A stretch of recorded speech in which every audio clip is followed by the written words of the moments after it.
찬미 55장을 부르시면서 시작하도록 하겠습니다. 다 같이 일어나셔서 544장입니다. 544장 부르시겠습니다.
하늘에 계신 하나님 아버지, 안식일 첫 시간에 주의 전으로 저희의 발걸음을 인도하여 주시고 또 주의 전에서 하나님을 찬양하고 예배할 수 있는 귀한 시간을 허락하여 주셔서 감사합니다. 저희들 지난 일주일 동안 각자 있는 곳에서 살면서 여러 가지 무거운 짐들을 가지고 살아왔습니다. 사랑하는 예수님, 저희들이 가지고 있는 모든 짐들을 주님 앞에 내려놓사오니 주님 저희들을 안아주시고 또 위로하여 주셔서 저희들 이 안식일 시간에, 이 예배 시간에 참 평안과 힘을 얻을 수 있도록 축복하여 주시옵소서. 특별히 성령 하나님을 저희 하늘교회 성도님들 마음 가운데 풍성히 내려주셔서 저희들의 마음을 살피고 저희들의 동기를 살핌으로 인하여 저희들 심령 속에 회개의 심령이 일어날 수 있도록 주님 도와주시옵소서.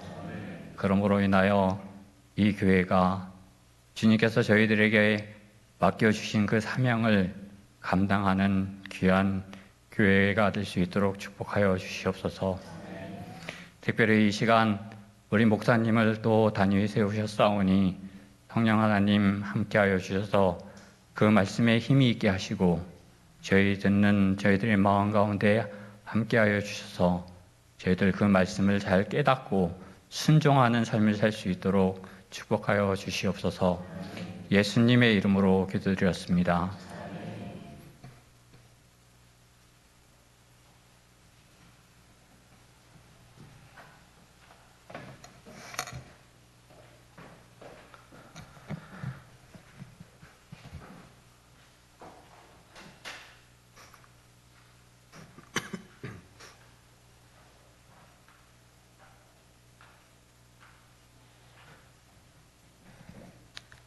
우리 안식일을 기억하여 성전에 모이신 모든 성도 여러분을 진심으로 환영합니다. 또 방송으로도 예배에 참여하시는 모든 분들을 진심으로 환영합니다.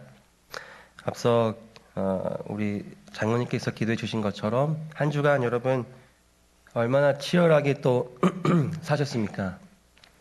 한 주 동안 얼마나 또 치열하게 또 이 세상과 씨름하면서 사셨다면 오늘 이 시간 우리 주님께서 우리의 마음에 강력하게 호소하시는 그 기별을 통하여 우리 마음에 있었던 의문과 그 질문에 대한 해답들을 여러분 발견하시기를 간절히 바랍니다. 네, 오늘도 기록되었을 때를 좀 같이 보면서 나아가고자 합니다. 오늘은 국어 제목이 뭡니까? 네, 영적인 전쟁에서 승리하는 비결입니다. 우리가 어떻게 하면 이 영적인 전쟁에서 승리할 수 있을지 그 비결에 대해서 함께 은혜를 나누고자 합니다. 네, 여러분 이번 주에 어떤 사건이 있었죠? 아주 뜨거운 사건이 하나 있었습니다. 지난 약 한 달 좀 넘게 아주 대한민국이 뜨거웠죠. 밤마다 335에 모여서 그 전화로 불티나게 사람들이 아마 이야기를 주고받았을 겁니다. 누가 돼야 된다. 누가 돼야 된다. 매스컴과 SNS상에서도 뜨거웠었죠. 근데 이제 지난 6월 3일 이제 21대 대통령 선거가 마치고 누가 되었습니까? 이재명 당선인이 대한민국의 새로운 대통령이 되었습니다. 그리고 이제 그 4일날 다음 날 이재명 대통령은 이 대통령 취임식이 아니라 원래 대통령이 되면 취임식을 해야 되는데 취임식이 아니라 취임 선서를 했습니다.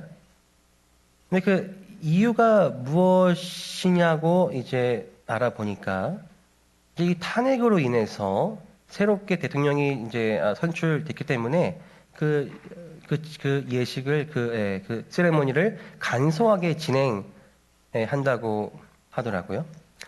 대신에 7월 17일 무슨 날입니까? 7월 17일? 네, 쉬는 날이죠. 쉬는 날인데 제헌절입니다. 제헌절. 대한민국의 헌법이 제정된 그 날에 우리 그 새로 이제 선출된 이재명 대통령이 이제 이 제헌절에 정식 취임 행사로 대통령 임명식을 진행한다고 합니다. 근데 그 이유가 있어요. 왜 7월 17일 날 하냐? 첫 번째는 나라의 주인인 국민이 대통령을 임명한 것이다 라고 해서 이름을 임명식이라고 했다고 하고요. 두 번째는 7월 17일 이 제헌절로 한 이유는 대한민국의 이 헌법을 공표한 날인 만큼 뭘 지키겠다는 거예요? 헌법 정신을 자기가 준수하고 헌정 질서를 따르겠다는 의지를 보여준다고 합니다. 근데 이제 여러분 우리가 이 한 달 동안 이 선거를 이제 치르면서 우리가 이 새로운 대통령에게, 이 새로운 이 국가 원수에게 기대하는 리더십은 무엇입니까? 올바른 리더십이지 않겠습니까? 올바른 정치를 하고 그냥 힘이 있다고 자기 마음대로 백성들을 다스리는 것이 아니라 국민과 헌법에 순종하여 살길 바라는 것이 우리의 마음일 것입니다. 여러분, 우리가 이 대통령이 이렇게 살기를 바라는 마음처럼 하나님께서 내가 이렇게 살기를 바라는 마음이 있으실까요? 네, 있습니다. 그것은 바로 우리가 마찬가지로 자유가 있다고 해서 내 마음대로 내 삶을 다스리고 살아가는 것이 아니라 하나님의 말씀에 순종하여 살기를 바라시는 것이 바로 주님께서 오늘 우리가 살아가길 바라는 방법이라는 것입니다. 그래서 오늘은 이 하나님이 바라시는 삶에 대해서 먼저 좀 다루겠습니다. 우리 로마서 6장 15절로 18절 이런 말씀이 있습니다. 그런즉 어찌하리요? 우리가 법 아래에 있지 아니하고 은혜 아래에 있으니 죄를 지으리요? 그럴 수 없느니라. 너희 자신을 종으로 내주어 누구에게 순종하든지 그 순종을 받는 자의 종이 되는 줄을 너희가 알지 못하느냐? 혹은 죄의 종으로 사망에 이르고 또 혹은 순종의 종으로 의에 이르느니라. 하나님께 감사하리로다. 너희가 본래 죄의 종이더니 너희에게 전하여 준 바 교훈의 본을 마음으로 순종하여 죄로부터 해방되어 의에게 종이 되었느니라. 아멘. 여러분, 요 15절로 18절에 있는 요 내용을 조금 더 우리에게 와닿게 쉽게 보면은 이런 말씀입니다. 그러면 우리가 율법 아래 있지 않고 그 하나님의 은혜 아래 있다고 해서 죄를 지어도 된다는 말입니까? 결코 그럴 수 없습니다. 여러분이 누구에게 자신을 바쳐서 복종하면 그의 종이 된다는 것을 모르십니까? 죄의 종이 되면 죽음에 이르고 하나님께 순종하는 종이 되면 의롭게 될 것입니다. 그러나 하나님께 감사드릴 것은 전에 죄의 종이었던 여러분이 하나님의 말씀을 온전히 무엇함으로요? 순종함으로 죄에서 해방되어 의의 종이 된 것입니다. 학자들은 이렇게 말합니다. 우리는 행동을 통해서, 우리의 삶의 행동을 통해서 우리가 섬기는 주인이 누구인지를 보여준다. 네, 우리는 삶으로서 내 삶의 진짜 주인이 누구인지를 보여준다는 거예요. 오늘 여러분, 나는 어디에 속한 사람입니까? 나는 어떤 주인을 모시고 살아가고 있습니까? 죄입니까? 아니면은 하나님입니까? 나는 오늘 누구에게 순종하고 살아가고 있습니까? 여러분, 여기 나온 성경의 약속을 꼭 기억하시기 바랍니다. 만일 내가 하나님의 말씀에 순종한다면 우리는 죄에서 해방되어 의의 종이 된다고 하는 것입니다. 그럼 우리가 이 하나님 말씀에 온전히 순종하여 의의 종이 되는 것이 도대체 무엇인가? 무엇을 우리에게 약속하는 것인가? 이어지는 성경 말씀입니다. 너희가 죄의 종이 되었을 때에는 의에 대하여 자유로웠느니라. 너희가 그때 무슨 열매를 얻었느냐? 이제는 너희가 그 일을 부끄러워하나니 이는 그 마지막이 사망임이라. 그러나 이제는 너희가 죄로부터 해방되고 하나님께 종이 되어 거룩함에 이르는 열매를 맺었으니 그 마지막은 영생이라. 그 다음 우리가 잘 아는 내용이죠. 다 같이 한번 읽어볼까요? 시작. 죄의 삭은 사망이요 하나님의 은사는 그리스도 예수 우리 주 안에 있는 영생이니라. 아멘. 우리에게 익숙한 요 성경절이 바로 요의 본문에서 나온 말씀입니다. 이것도 한번 좀 쉽게 보겠습니다. 여러분이 죄의 종이었을 때에는 의와는 아무 상관이 없었습니다. 그 결과 얻은 유익이 무엇입니까? 지금 여러분이 부끄러운 것밖에 더 있습니까? 그런 생활의 결과는 영원한 죽음입니다. 그러나 이제 여러분은 죄에서 해방되어 하나님의 종이 되었고 거룩한 생활을 하게 되었으니 그 결과는 영원한 생명입니다. 죄의 대가는 죽음이지만 하나님께서 거저 주시는 선물은 우리 주 예수 그리스도 안에 있는 영원한 생명입니다.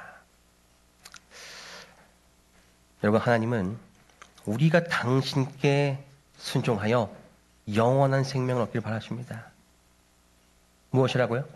하나님은 우리가 당신께 순종하여 우리가 영원한 생명을 얻기를 바라십니다. 여러분, 이것이 오늘 설교의 핵심입니다. 네, 이제 정리하고 가도 되지만 제가 조금 더 좀 풀어보고 싶습니다. 뭐라고요? 하나님은 우리가 당신께 순종하여 영원한 생명을 받기를 바라신다는 것입니다. 여러분, 그분이 궁극적으로 바라시는 게 그럼 무엇인가? 우리가 안식일을 잘 지키는 것들, 예배에 꼬박꼬박 출석하는 것들, 헌금 생활을 남 부끄럽지 않게 정직하게 하는 것들, 남들을 위해서 봉사활동하는 것들, 그리고 누가 봐도 깨끗하고 정직한 삶을 사는 것들, 또 음식을 가려서 또 각종 해악적인 것들을 가려서 절대 생활하는 것들 다 중요하지만, 다 바라시는 것이지만 그것들 다 통틀어서 그분이 궁극적으로 나에게 바라시는 것은 무엇이에요? 나의 영원한 생명이라는 것을 우리가 잊지 말기를 간절히 바랍니다. 여러분, 이걸 꼭 기억하시기 바랍니다. 죄 아래에서 죄를 주인 삼아 죄에게 지배를 받으면 사망뿐이고, 무엇뿐이에요? 사망뿐이고, 하나님 안에서 하나님을 주인 삼아 하나님께 인도받으면 생명뿐이다. 아멘이십니까? 네. 죄 아래에서 죄를 주인 삼아 죄에게 지배를 받으면 사망뿐이고, 하나님 안에서 하나님을 주인 삼아 하나님께 인도받으면 우리에게는 생명뿐이 주어진다는 약속입니다. 그럼 이 영적인 전쟁에서 승리하는 이 영생을 얻는 이 방법인 순종에 대해서 좀 알아보고자 합니다. 첫 번째 중요한 사실은요, 순종은 사실 승리하는 방법이라는 것입니다. 순종은 사실 승리하는 방법이다. 예수님의 이야기를 좀 보겠습니다. 조금 나아가사 얼굴을 땅에 대시고 엎드려 기도하여 이르시되, 내 아버지여, 만일 할만하시거든 이 잔을 내게서 지나가게 하옵소서. 그러나 나의 원대로 마옵시고 아버지의 원대로 하옵소서. 여러분, 이게 어떤 장면에서 나온 예수님의 기도입니까? 제 아들과의 마지막 만찬을 나누시고 예수님은 이 겟세마네 동산으로 이제 가셔서 앞으로 다가올 그 십자가의 죽음을 놓고 하나님께 기도하고 계셨습니다. 이 학자들이 이렇게 말하고 있어요. 사단이 온갖 맹렬한 시험으로 예수의 영혼을 압박했음에도 불구하고 그는 의문이나 주저함 없이 아버지의 뜻에 순복했다. 아버지의 뜻에 의문이나 주저함 없이 순종했다. 그리고 바로 이것이 우리가 따라가야 할 완전한 모본을 보여줬다라고 하고 있습니다. 예수님은 어떠한 의문이나 주저함 없이 하늘 아버지의 뜻에 순종하였습니다. 자신의 뜻을 포기하시고 내려놓으시고 대신에 아버지의 뜻에 순종하였습니다. 여러분, 그분 앞에 지금 뭐가 있어요? 십자가라는 죽음이 있었습니다. 밤새도록 다른 생각을 꿰내서 하나님께서는 이렇게 하시길 원하시지만 내가 밤새서 다른 생각을 하면은 다른 것도 생각이 나지 않을까? 내가 다른 것으로 하나님께 제안을 드릴 수도 있지 않을까? 이런 의문이나 주저함이 없이 예수님은 하늘아버지의 뜻에 순종했다고 말하는 것입니다. 이러한 결과가 무엇입니까? 예수님께서 그 십자가에 돌아가심으로 죄에 대해서 어떻게 하셨어요? 승리하셨습니다. 죄에 대해서 승리하셨습니다. 온 우주의 죄를 그분께서 그 값을 다 치르셨습니다. 그분은 승리하셨습니다. 순종은 사실 승리하는 방법이라는 것입니다. 때론 내 마음에 그게 마음에 들지 않아도 때로는 내 마음으로는 그게 너무 하기 싫어도 따르기 싫어도 순종한다면 순종은 사실 뭐 하는 거예요? 남들이 보기에 그것은 아무것도 아니고 그냥 허무하게 보일 수도 있고 때로는 그것이 삶을 망가뜨리게 만드는 패배스러운 경험처럼 보일지라도 사실 순종은 승리하는 방법이라고 하는 것입니다.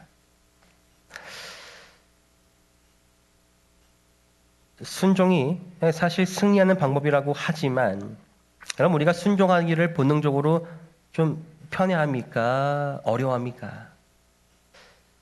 저는 부모님 말씀에 순종하는 게 참 어려웠습니다. 네. 제가 이해가 되면 하지만 이해가 안 될 때는 좀 되게 어려웠습니다. 그럼 우리가 본능적으로 내 뜻대로 하는 것을 더 좋아하는 편이지 누군가 내가 이해하지도 못하고 누군가의 말에 의해서 온전히 100% 그분께 순종한다는 것은 어쩌면 상당히 어려운 일입니다. 왜냐하면 우리가 로봇이 아니라 자유의지를 가진 사람이기 때문에 그렇죠. 성경은 우리가 순종하기 싫어하는 이유에 대해서 이렇게 설명하고 있습니다. 하나님을 만나기 전에 거듭나기 전에 나의 마음에는 선한 것이 없다고 말합니다. 바울은 이렇게 기록합니다. 내 속에 곧 내 육신에 선한 것이 거하지 아니하는 줄을 아노니 원함은 내게 있으나 선을 행하는 것은 없노라. 원함은 내게 있으나 선을 행하는 것은 없노라 라고 말하고 있어요. 원하긴 하지만 행함은 없다는 겁니다. 왜 그럴까요? 내 마음은 순종하고자 합니다. 아 그래 따라야지. 순종하고자 원하는 것은 내게 있어요. 그런데 내가 뭘 못해요? 순종하기는 어렵다고 말하는 것입니다.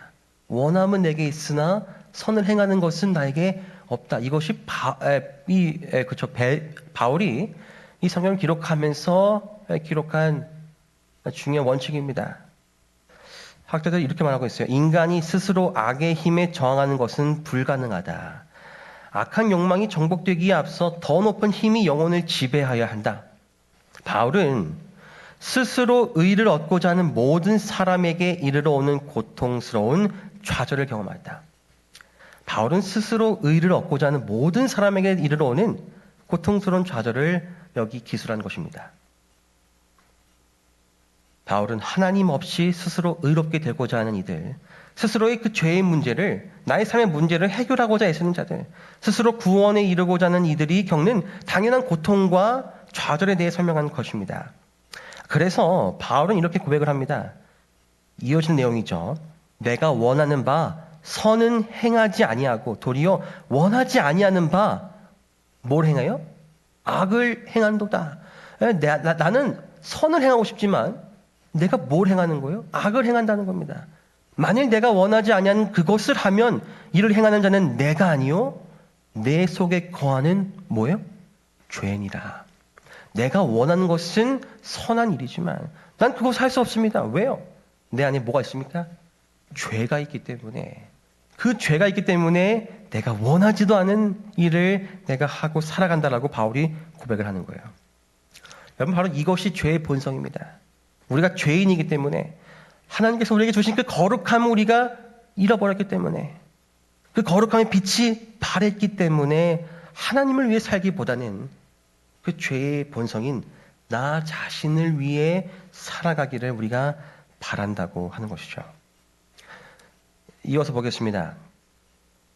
이어서 그러므로 내가 한 법을 한 원칙을 깨달았노니 곧 선을 행하기 원하는 나에게 무엇이 함께 있어요? 악이 함께 있는 것이로다. 선을 행하기 원하는 내 마음속에 뭐도 있습니까? 내 마음대로 살고 싶어하는 죄된 본성도 같이 공존한다는 것입니다. 내 속사람으로는 하나님의 법을 즐거워하되 내 지체 속에서 한 다른 법이 내 마음의 법과 싸워서 내 지체, 내 몸속에 있는 죄의 법으로 나를 사로잡는 것을 보는도다. 이게 무슨 말이에요?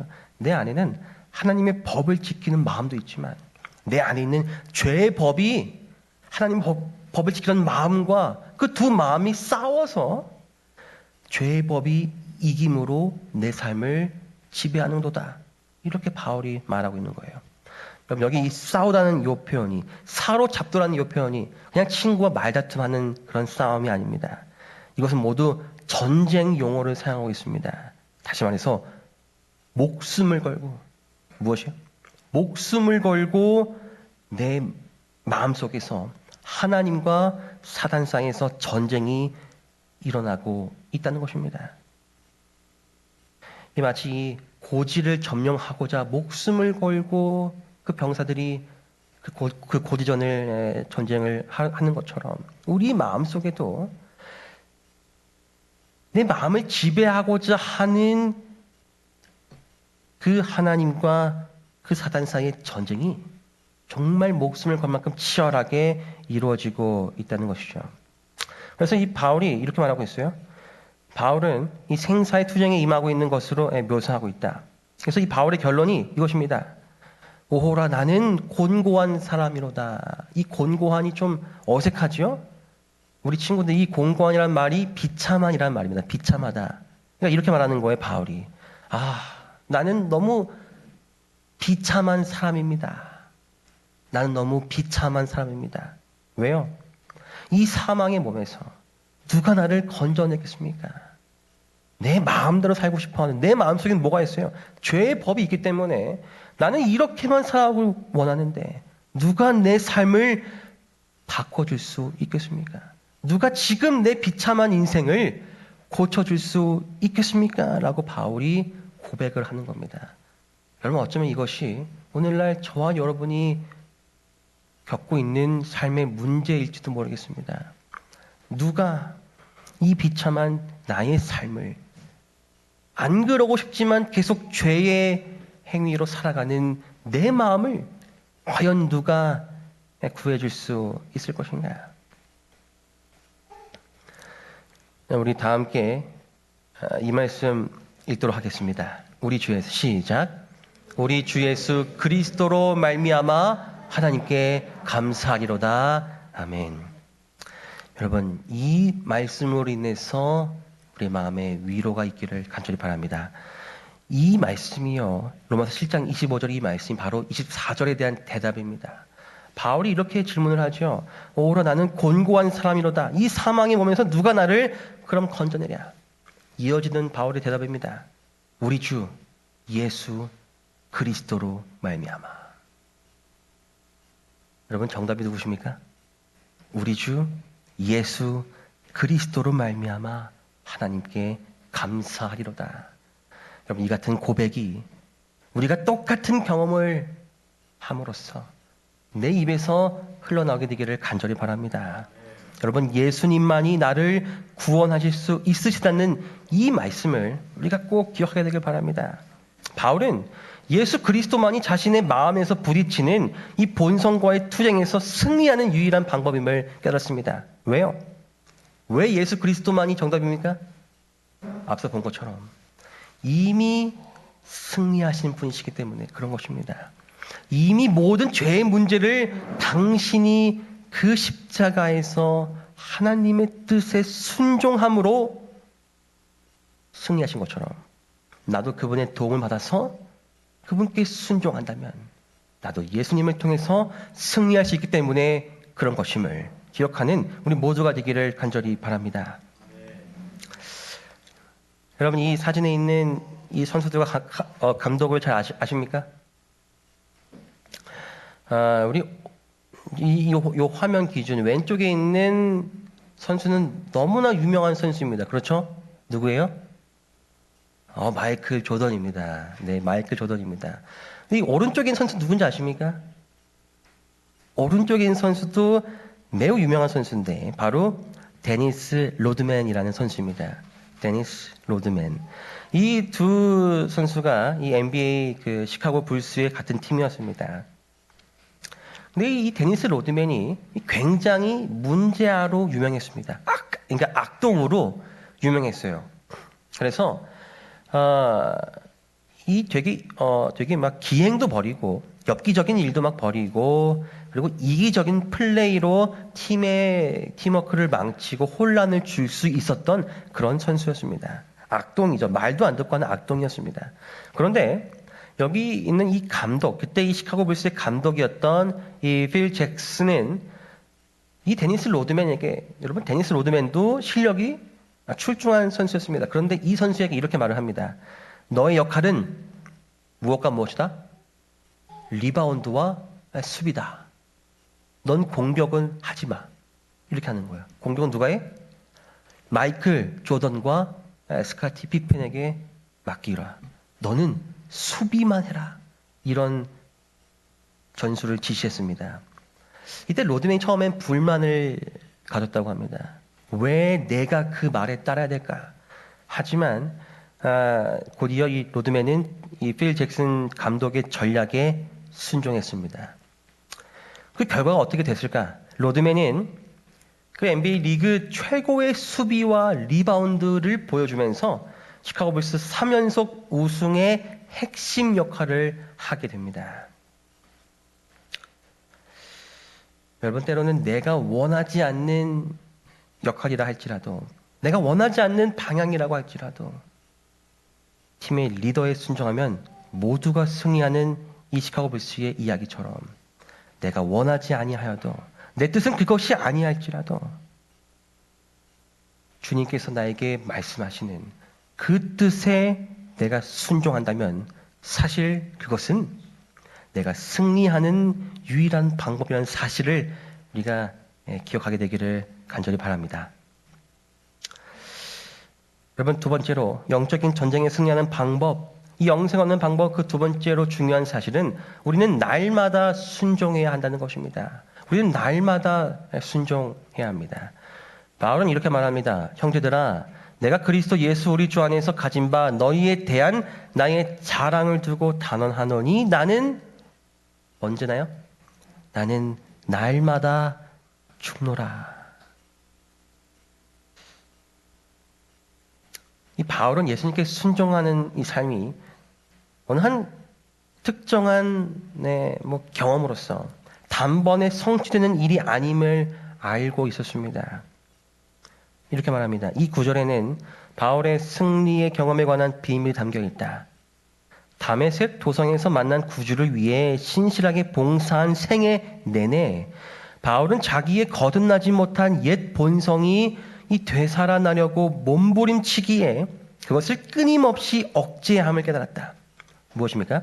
여러분, 이 말씀이 나는 날마다 죽노라는 이 말씀이 바울의 그 승리의 경험. 여러분, 우리가 참 바울처럼 살기를 또 바라지 않습니까? 근데 이 바울이 승리한 그의 삶의 그 비밀이 바로 이것인데, 나는 날마다 죽노라는 이 내용인데, 이것이 무엇이에요? 바울이 예수님을 만난 다음에 그의 삶 전체를 살아가면서 끊임없이 내 마음속에 예수 그리스도를 만나기 전에 내가 갖고 있었던 그 죄의 나의 그 옛날의 본성이 자꾸 나오려고 스멀스멀 올라올 때마다 어떻게 해요? 그걸 끊임없이 올라오지 못하도록 억제함을 깨닫다고 적는 것입니다. 그는 그리스도인의 생애란 이 걸어가는 매 발걸음마다 자부정을 해야만 하는 것임을 잘 알았다라고 기록합니다. 그래서 그가 적은 것이에요. 나는 날마다 죽노라. 나는 안식일에만 죽노라가 아닙니다. 나는 새벽 기도할 때만 죽노라가 아닙니다. 나는 날마다 죽노라라고 말하고 있습니다. 그는 날마다 자신을 죽이고 예수님을 구주로 영접하는 경험이 필요하다는 것을 깨달았습니다. 하나님과의 그 뜨거웠던 한 번의 경험만이 아니라 지속적인 관계를 통하여 우리는 영원한 삶을 살기 위한 모습으로 변화할 것입니다.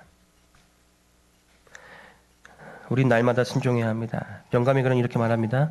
품성을 형성하는 일은 하루나 1년의 과업이 아니고 언제나 얼마의 과업이요? 평생의 과업이다. 품성을 형성하는 일은 하루나 1년의 과업이 아니라 평생의 과업입니다. 자아를 정복하고 성결과 하늘을 얻기 위한 싸움은 필생의 싸움이다. 한평생의 싸움입니다. 끊임없는 노력과 계속적인 활동이 없으면 거룩한 생애에서의 진보가 있을 수 없고 승리자의 면류관도 얻을 수 없다. 조급하고 주의성 없는 행동으로 말미암아 우리는 한순간에 우리 자신을 악의 세력 아래에 둘 수 있다. 그러나 그 악의 사슬을 끊어버리고 성결한 생애에 들어가는 데는 어떠한 순간 이상이 요구된다. 이게 무슨 말이에요? 어떠한 뜨거운 영적 집회를 참석함으로 내 마음에 마치 그 자동차에 주유를 가득 채운 것처럼 이제 가득 채웠으니까 또 다시 다 떨어질 때까지 달려야지. 여러분, 그것이 아니라 마치 배터리를 뺀 이 노트북처럼 전원선을 빼자마자 노트북이 꺼지는 그런 개념입니다. 우리가 품성을 형성하는 것은 어떤 하루나 1년에 한번 만땅 가득 채우는 것이 아니라 무엇이에요? 날마다 매일의 삶 속에서 우리가 끊임없이 투쟁하고 내 그 죄의 본성과 하나님의 본성이 하나님의 그 마음이 이 싸울 때에 아주 치열하게 싸우는 그 내용처럼 우리가 치열하게 날마다 싸워야 한다는 것을 알려주고 있는 내용입니다. 그러므로 우리는 날마다 순종해야 합니다. 우린 날마다 그리스도와 함께 승리해야 합니다. 여러분, 잠시 한순간의 승리처럼 보이는 순간도 분명 있을 것입니다. 그러나 우리는 매 순간 그리스도로 승리해야 합니다. 날마다 그분께 붙어 있어야 하고 그분께 연결되어야 합니다. 이것이 평생의 과업이자 필생의 싸움이라고 하는 것이죠. 땅이 스스로 열매를 맺되 처음에는 싹이요 다음에는 이삭이요 그 다음에는 이삭의 충실한 곡식이라 라는 말씀이 있습니다. 우리가 날마다 순종을 해야 합니다. 이 싹을 뿌리면 그것으로 끝일까요? 싹을 뿌리면 그것으로 끝입니까? 아닙니다. 싹을 뿌리고 또 뭘 해야 돼요? 물을 주고 햇빛을 계속 쐬게 해야 합니다. 그래야 그 싹이 자라고 이삭이 되고 곡식으로 변하는 것이 아닙니까?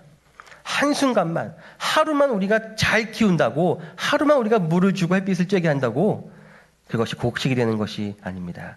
마찬가지로 그리스도인은 그의 삶은 성장하는 삶입니다. 한순간에 어느 한 하루의 믿음으로 살아가는 것이 아니라 매일 새롭게 그리스도와 연결된 삶을 살아야 합니다. 그래서 우리는 하나님께 언제나 늘 묻고 순종해야 하는 것입니다. 날마다 그분의 뜻을 묻고 따라가는 삶이 우리에게 필요한 것이죠. 만약 우리가 날마다 순종해야 되는데 우리가 만일 어느 날 실패한다면, 실수한다면 어떨까요? 그럼 우리가 그럴 수도 있지 않습니까? 날마다 순종한다고 하지만 우리가 넘어질 수도 있지 않습니까? 그런 우리에게 하나님께서 위로의 약속까지 주셨습니다. 나의 자녀들아, 내가 이것을 너희에게 쓰면 너희로 죄를 범하지 않게 하려 함이라. 만일 누가 죄를 범하여도 아버지 앞에서 우리에게 대언자가 있으니 곧 의로우신 예수 그리스도시라. 아멘. 하나님께서는요, 우리가 회개함으로 그분께 나오는 모든 사람을 기꺼이 용서하기를 원하시죠. 우리가 날마다 순종하려고 하지만 때로는 우리가 실수할 수도 있습니다. 때로는 내가 그 옛 본성이 막 이렇게 몸부러칠 때 그것을 억제하지 못해서 내가 죄를 범할 수도 있습니다. 내 본성대로 삶을 살아갈 수도 있습니다. 그러나 우리가 결코 그것으로 인해서 절망에는 빠지지 않기를 간절히 바랍니다. 하나님은 자비로운 분이십니다. 그분은 내가 다시 돌아오기를 원하시는 분이십니다. 그분은 나의 변호인이 되어주시고 나를 도와주시는 옹호인이 되어주시는 분이시기 때문에 그렇습니다. 그런데 이것이 그렇다고 해서 우리가 뻔뻔하게 계속 죄를 지어도 된다는 말은 아닌 거죠. 그렇습니다. 제가 지금 그 성경 퍼레이드를 하고 있습니다. 이게 뭐냐면은 동주환합회에서 하는 행사인데요. 매일 아침, 그러니까 매일마다 그 네이버 밴드에 성경 그 범위를 읽고 그걸 캡처해서 짧은 코멘트와 함께 올린 다음에 인증하기 체크를 해야 이제 인증이 됩니다. 그래서 요거를 다 한 사람에게는 뭐 에어팟도 주고 아이패드 주는 그런 지금 화폐 행사에 제가 참여하고 있습니다. 에어팟 때문이 아니라 물론 같이 하자는 누군가의 권유를 시작했지만 그 모든 사람들은 다 지금 탈락하고 저만 남아서 열심히 하고 있습니다. 아무튼 열심히 하고 있는데 이걸 이제 하다 보면은 바쁘니까 하루는 좀 빼먹을 수도 있죠. 이렇게 실패할 수도 있습니다. 그럼 이제 인증이 그날은 실패한 거예요. 미션 실패라고 떠요. 이제 미션 실패입니다. 근데 은혜로운 것은 안식일이 되면은 안식일에는 메이크업의 기회가 있습니다. 메이크업 얼마나 은혜롭습니까? 하지만 동시에 참 힘듭니다. 왜냐? 그 메이크업 한 거 하면은 그 못한 거를 하루에 다 적어야 되거든요. 안식일 제가 사역을 마치고 돌아오면 밤인데 그때 그걸 다 하려고 하니까 너무 힘든 거예요. 그리고 제가 한 번은 일요일부터 이제 하고 있는데 일요일 날 제가 그걸 이제 못했어요. 미션 실패했습니다. 그러니까 제 마음이 너무 하기 싫은 거예요. 그래서 그냥 메이크업 해야지 하고 일요일부터 금요일까지 한 번도 안 했습니다. 그건 딱 토요일이 딱 됐는데 이 은혜의 날이 됐는데 이젠 은혜가 아니라 부담으로 다가오는 겁니다. 일주일치를 하려고 보니까 막 성경장이 어마어마한 겁니다. 그거 제가 다 읽으면서 어떤 생각을 했을까요? 너무 좋다. 이 은혜가 너무 좋다. 그냥 뭐라 생각하니까 너무 좋다라고 하지 않고 이럴 줄 알았으면은 매일매일 할 걸. 매일매일 조금이라도 좀 힘들지만 할 거라는 생각이 제가 들게 되었습니다. 그 이후로 제가 안식일을 몰아서 할까요? 안 할까요? 몰아서 하지 않습니다. 네. 여러분, 이 말씀이 우리가 뻔뻔하게 계속 죄를 지어도 된다는 말이 결코 아닙니다. 예수님을 믿는 믿음은 나로 하여금 이 죄를 미워하게 만듭니다. 예수님을 믿는 믿음은 나로 하여금 그 죄를 미워하게 만듭니다. 마치 제가 성경 퍼레이드를 하다가 안식일의 은혜를 제가 믿고 너무나 몰아서 하니까 힘들어서 제가 매일 하기 시작한 것처럼 예수님을 믿는 믿음은 그 죄된 행위, 그 죄의 본성을 미워하게 만드는 것이 핵심입니다. 그리고 예수님을 믿는 믿음은 계속하여 순종하도록 우리를 전진하게 만들어줍니다. 우리가 진심으로 회개할 때 하나님은 기꺼이 용서하시죠. 그러므로 처음부터 겁먹어서 날마다 하나님께 내 삶을 순종하고 드리는 것을 부담스러워서 시작을 안 하기보다는 여러분 넘어진다면 주님께 다시 회개하고 돌아갈 수 있다는 그 위로를 안고서 우리가 영생을 선물로 받게 되기를 간절히 바랍니다. 마지막 세 번째 승리의 방법은 순종하는 방법은요. 새로운 사람이 되는 것이다입니다. 새로운 사람이 되는 것이다. 앞서 바울은 이렇게 말했습니다. 나는 날마다 죽노라. 바울은 이제 그 이야기를 다시 합니다. 내가 그리스도와 함께 십자가에 못 박혔으니 그런즉 이제는 내가 사는 것이 아니요 오직 내 안에 그리스도께서 사시는 것이라. 이 예수님께 굴복하는 경험, 순종하는 경험에 대해서 말하고 있어요. 바울이 앞서서 나는 날마다 죽는다고 했죠. 근데 그 죽는 게 무엇인가? 여기 말하는 것처럼 그런즉 이제는 내가 다시 사는 것이 아니요 내 안에 그리스도가 사는 것이다. 이것과 같은 맥락이지 않습니까? 그래서 예수님께 순종한다는 것은 뭐예요? 죽음과도 같다라는 것입니다. 내가 그리스도와 함께 십자가에 내가 나를 못 박았다. 내가 죽었다. 그런즉 내가 죽었으니 이제는 누가 사시는 거예요? 내 안에 있는 그리스도께서 사시는 것이다 라고 말하는 것입니다. 그래서 그의 새롭고 더 나은 생애의 생명의 시작과 유지를 위해서 이제 그가 그리스도를 의지했다는 의미라고 하는 것이죠. 그런데 우리의 삶을 예수님께 드릴 때 내 자아가 죽고 그분의 마음이 통해서 그분께서 내 마음에 들어오시는 내가 다시 살아난 이 경험이 바로 성령에서 말하는 무엇입니까? 두 글자. 침으로 시작하고 레로 끝나는 뭐예요? 이게 침례입니다. 침례.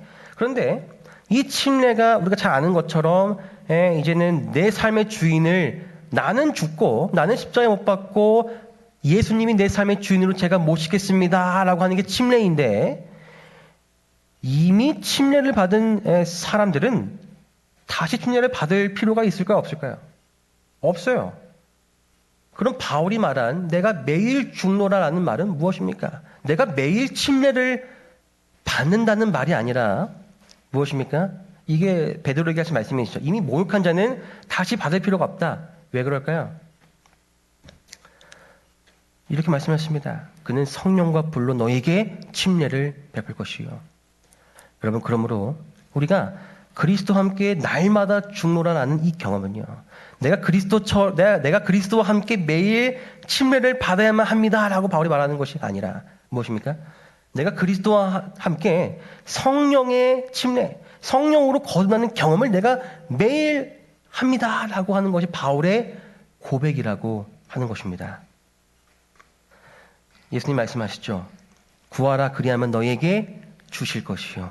성령을 구하는 자에게는 성령을 주시겠다고 약속하십니다. 그 진리의 영이 우리 안에 거하시겠다고 그분께서 말씀하셨습니다. 그분은, 성령은 우리 안에서 이와 같은 일을 하십니다. 하나님께서 여러분 안에서 활동하셔서 자신의 기쁘신 뜻에 따라 여러분으로 하여금 결정하게 하고 또 실천하게 하시는 분이십니다. 성령이 내 안에 오시면 어떤 변화가 일어나는가? 내가 하나님의 뜻에 따라서 내 삶을 결정할 수 있게 되고, 그 결정에 따라서 내가 하나님의 뜻대로 순종하여 실천할 수 있게 만드신다고 하는 것이죠. 자발적 마음으로 결정하게 만들고 실천하게 하시는 능력을 성령을 통해서 우리가 얻을 수 있다는 것입니다. 그분의 계획은 우리의 본성을 바꾸는 것입니다. 여러분, 이 내용이 굉장히 중요합니다. 하나님의 계획이 무엇입니까? 우리에게 어떻게 영생을 주시려고 하는 거예요? 하나님의 계획은 나의 본성을 완전히 바꾸시는 거예요. 내 안에 있는 이 죄의 본성을 완전히 180도, 그렇죠, 완전히 다른 것으로 바꾸시는 것입니다. 잃어버렸던 에덴의 하나님의 형상으로 다시 재창조하시는 게 하나님의 계획이십니다. 그래서 우리가 본질상 진노, 죄의 자녀였지만 우리를 그리스도와 함께 성령을 통하여 매일 살리겠다고 약속을 하신 것입니다.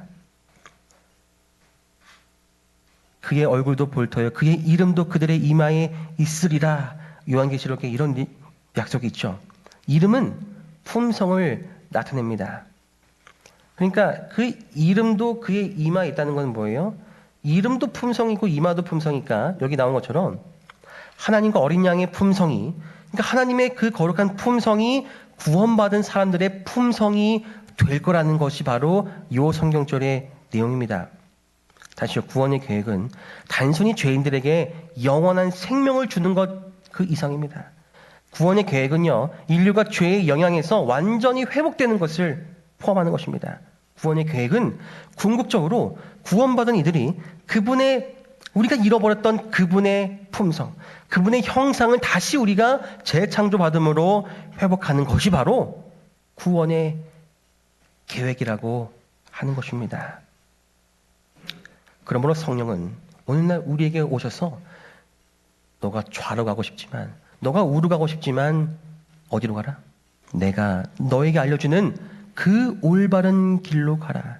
이것이 바른 길이니 너희는 이것으로 가라고 성령 하나님은 오늘 우리에게 말씀해 주시는 것입니다. 그리스도교는 단순한 어떤 특정 진리를 믿는 신앙이 아니라 하나님의 뜻에 완전히 순종하는 신앙이 되어야 합니다. 내 삶의 변화, 내가 어떻게 새로운 사람이 됩니까? 성령을 통해서 가능한데, 이것은 성령께서, 하나님께서 하시는 일이라고 되어 있죠. 여기 이 말씀처럼 마음을 새롭게 함으로 변화를 받으라고 되어 있습니다. Be transformed by the renewal of your mind. 라고 되어 있어요. 변화하라고 되어 있습니다. 그런데 이게 우리가 몇 번 다룬 것처럼 다윗이 고백하는 내용과 똑같습니다. 다윗이 어떻게 고백했습니까? 내 마음에 정한 마음을 창조해 주세요. 여러분, 하나님께서는요, 우리가 당신께 순종할 때에 우리의 그 망가진 그 마음을 그냥 고쳐주시는 것으로 끝나는 것이 아니라 아예 새로운 상품으로 주신다고 하심을 인하여 감사하게 되기를 간절히 바랍니다.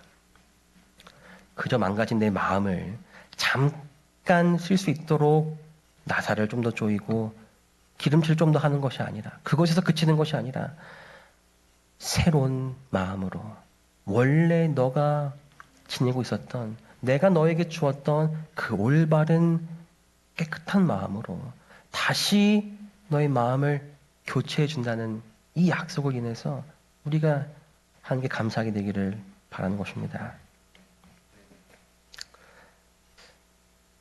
주님은 이 약속을 끝까지 하시겠다고 약속하였습니다.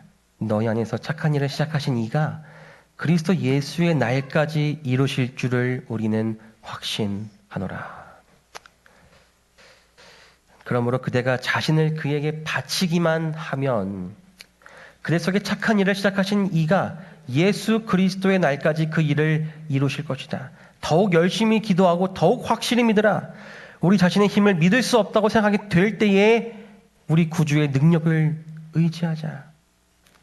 우리는 매일의 영적인 투쟁에서 우리의 힘이 아니라 하나님께서 우리에게 주신 능력으로 싸우게 될 것입니다.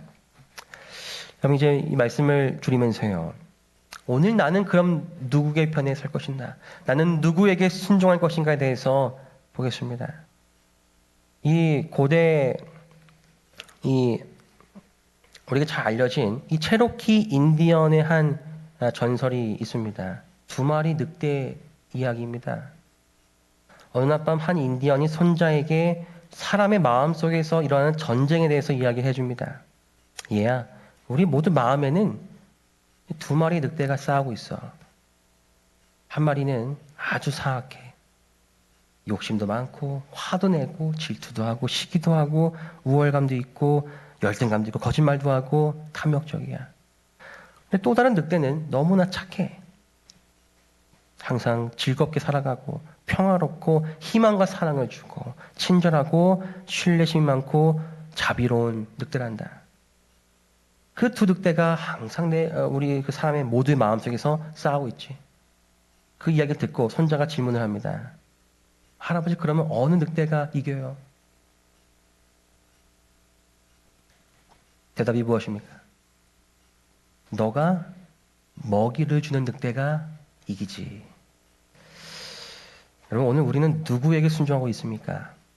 오늘 나의 삶의 주인으로 내가 누구를 모시고 있습니까? 나의 죄된 본성입니까? 아니면 나를 구원하신 예수 그리스도십니까? 내가 먹이를 주는 늑대가 이기는 것처럼 우리도 하나님께 우리의 삶을 드리길 원합니다. 하나님께 순종하여 성령의 음성대로 살아가고 순종함으로 그 얻는 영생을 우리가 얻게 되기를 간절히 바랍니다. 영감의 글에는 이렇게 나와 있습니다. 하나님의 자녀란 단순히 마음으로만 성령에 의해 감동을 받거나 가끔 그 능력에 굴복하는 자들이 아니고 성령에 의해 인도되는 자들이다. 성령에 의해 인도되는 자들이 바로 하나님의 자녀들입니다. 우리는 성령과 이 육신, 이 둘 중 하나를 따르게 될 것입니다. 우리가 성령의 지도를 선택할 때에 하나님의 뜻이 우리 삶에서 이루어질 것입니다. 여러분, 오늘이 현충일입니다. 그렇죠? 현충일은 어느 날입니까? 나라를 사랑했던 이 분들이 우리가 다시 한번 기억하면서 그들을 기리는 날이죠. 우리 대한민국의 수호를 위해 전쟁에서 승리하도록 목숨을 아끼지 않고 조국의 충성을 다해 순종한 분들이 있음을 우리가 기억하는 것처럼 오늘 이 하늘나라의 도래를 위해 영적 전쟁에서 승리하도록 나의 삶을 아끼지 아니하고 하나님께 충성을 다하는 우리 모두가 되길 간절히 바라며 오늘 말씀을 마치겠습니다. 다 같이 기도하시겠습니다. 하늘에 계신 아버지 하나님, 우리의 마음이 너무나 죄로 연약함을 고백합니다. 우리는 우리가 원하는 대로 살고 싶어 하고 우리가 편한 대로 내가 따르고자 싶은 마음을 붙잡고 살아갈 때가 많음을 고백합니다. 주님, 그렇지만 그거 주님께서 우리에게 바라는 삶이 아님을 오늘 깨달았습니다. 주님께서 우리에게 바라시는 그 삶이란 주님께 순종함으로 우리가 영생을 얻는 것임을 우리가 깨달았습니다. 이제 우리 마음에 있는 그 죄된 본성을 비울 수 있도록 우리에게 용기를 주시옵시고 우리가 마음을 비우고 주의 성령을 우리 마음에 간절히 날마다 모심으로써 우리 삶이 더욱더 주님을 닮아가게 하여 주시고 그로 인해서 우리가 하늘 백성으로 이 땅에서도 살아갈 수 있게 인도하여 주시옵소서. 오늘 들은 이 말씀이 우리의 삶에 적용되어 우리 삶으로 나타나기를 간절히 바라오기를 예수 그리스도의 이름으로 기도드립니다. 아멘.